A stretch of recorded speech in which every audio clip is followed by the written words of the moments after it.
The Riddler at his base is a man that always craves answers to questions so as to be the smartest person in the room. It's his absolute goal in not just villainy, but his purpose in life as well. Being the big narcissist he is, with his goddamn Riddler trophies. But what happens when the Riddler doesn't have all the answers? What happens when he falls in love with someone that absolutely refuses to love him back, leaving him to obsess night after night on the biggest riddle of them all?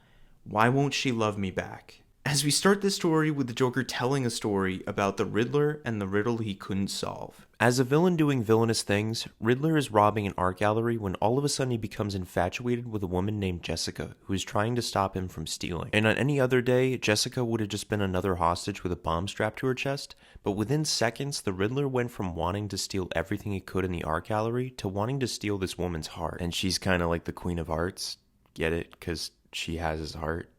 But it would unknowingly be the toughest riddle for the Riddler to solve yet. As the Riddler and Jessica are having a discussion of what his intentions are, his henchman steps in and tries to pull her away. Hey, no one talks to the boss. Unhand her! After the henchman would rudely interrupt the two, Riddler would proceed to beat the ever-living shit out of the henchman, and afterwards he would check on his newest obsession to see if she was okay. However, before the Riddler could finish the conversation, Batman pays a surprise visit and rudely interrupts, breaking through the glass ceiling, kicking Riddler down to the floor, and doing what Batman always does best, beating the shit out of everyone. Putting in the work with his good old circle-square combo. Got any other riddles for me to solve? Actually, I do.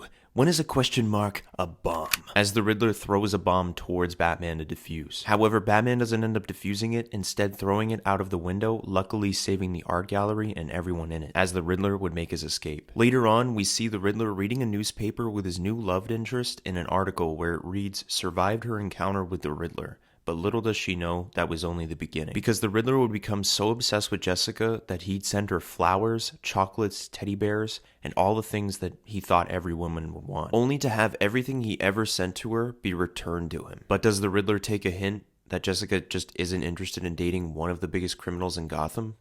Nope. So she doesn't want flowers or chocolates. She's not like every other girl. She must not value them. I'm not being thoughtful enough. The Riddler finally thought that he had the answer to this tough riddle, so he casually stops by her place to inform her he paid off her loan. And just when he thought Jessica would instantly fall in love with him, finally opening her eyes to the amazing, wonderful, perfect man that he is, reality hit him like a truck. How dare you? I'm not for sale, you creep.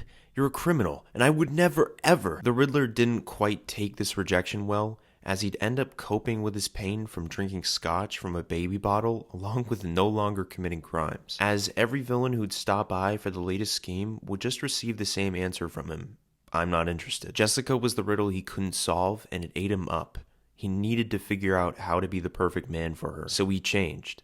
Visited her hometown, casually befriended her father, and even spent time in the very room she grew up in. The Riddler even went so far as to track down her past lovers, desperate to become one of them. He needed to transform himself. Call him Joe Goldberg, honestly. So later on, the Riddler visited Jessica once again to show her he had changed, how he had become a better man.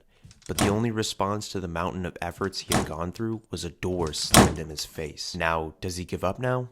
Of course not, because later on a mysterious figure shows up to Jessica's place, threatening to kill her father with a gun to his head, unless she tells Riddler what he wants to hear, that she'd been a fool and that she did love him after all. Therefore, after this had happened, it'd lead Jessica to knock on Riddler's doorstep and profess her love to him. With this finally happening after so long, Riddler was experiencing the happiest moment of his life, feeling like he was on cloud nine, as it was the happiest he'd ever been solving the hardest riddle yet. However, once he got what he finally wanted, he didn't want Jessica anymore, because the fun of solving the riddle was over. And once he realized he didn't love her in the first place and it was just the riddle, he would maneuver his life back to his old ways of being a villain. And to add the cherry on top, he would also shoot Jessica's father in the head, so there's that. As the story switches over with the Joker saying that he bets us we're wondering who that mysterious figure was earlier, aren't we? But he never quite answers it, leaving it up in the air on who it could have been that ended Riddler's quest for love and indirectly made him regress back into a villain. So my question to you is this: who do you think it was?